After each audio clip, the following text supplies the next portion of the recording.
Assalamualaikum warahmatullahi wabarakatuh. Perkenalkan, nama saya Sulita. Saya dari Universitas Islam Negeri Sumatera Utara.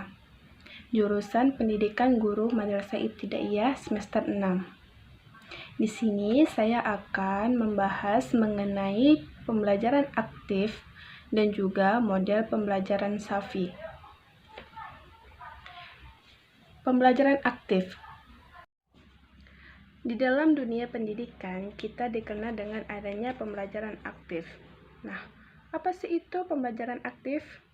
Jadi, pembelajaran aktif merupakan segala bentuk pembelajaran yang memungkinkan peserta didiknya berperan secara aktif, baik dalam proses pembelajaran itu sendiri, maupun dalam bentuk interaksi antara peserta didik dengan pengajar dalam proses pembelajaran tersebut. Pemberian stimulus dan respon peserta didik dapat melalui proses pembelajaran yang menyenangkan dan tidak membosankan. Dengan pembelajaran aktif ini akan membantu ingatan peserta didik karena setiap materi pelajarannya dikaitkan dengan berbagai pengetahuan dan pengalaman dari hasil aktivitas setiap kegiatan siswa sebelumnya. Pembelajaran aktif itu sebaiknya harus bersemangat, energik, giat, hidup, serta praktis dan efektif. Nah, bagaimana contoh pembelajaran aktif di SD atau di MI? Contoh pembelajaran aktif di SD atau di MI, misalnya saya akan mengajar sebagai guru bahasa Indonesia. Nah, cara saya agar membuat peserta didik saya aktif, saya akan membuat kelompok-kelompok kecil dengan membagikan mereka sebuah peran, misalnya sebuah drama. Nah, pasti di situ mereka akan berperan secara aktif dalam pembelajaran tersebut.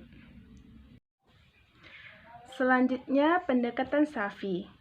Pendekatan Safi merupakan proses pembelajaran yang menekankan pada siswa untuk menggabungkan gerakan fisik dengan aktivitas intelektual serta penggunaan semua alat indera dalam pembelajaran.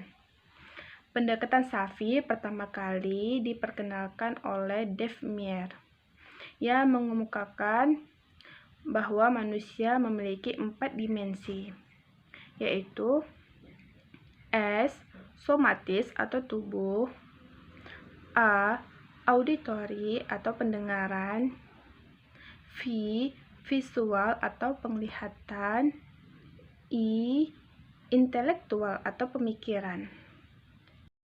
Yang pertama, somatis atau tubuh.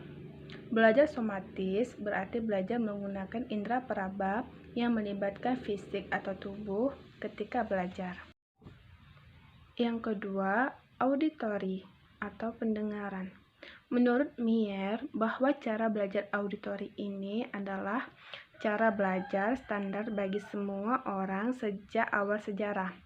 Karena sebelum manusia mengenal baca tulis, pasti mereka sudah mendapatkan informasi-informasi secara lisan. Yang ketiga, visual atau penglihatan. Menurut Dave Meyer, bahwa setiap orang itu memiliki ketajaman penglihatan, di mana otak kita itu lebih banyak memiliki perangkat yang memproses informasi dari visual dibandingkan dengan indera peraba lainnya. Jadi, beberapa siswa dapat belajar lebih mudah dengan visual karena dia bisa melihat secara langsung apa yang dibicarakan oleh gurunya. Yang keempat, intelektual atau pemikiran. Intelektual ini merupakan gaya belajar yang bercirikan sebagai pemikir. Pembelajaran yang menggunakan kecerdasan untuk merenungkan pengalaman sehingga mencerna atau membentuk sebuah nilai dari pengalaman tersebut, di mana nantinya pengalaman tersebut barulah menjadi suatu pemahaman dan pemahaman tersebut berubah menjadi kearifan. Mungkin itu saja yang bisa saya sampaikan mengenai pembelajaran aktif dan juga model pembelajaran Safi. Semoga apa yang saya sampaikan bermanfaat, dan apabila ada salah kata saya mohon maaf. Assalamualaikum warahmatullahi wabarakatuh.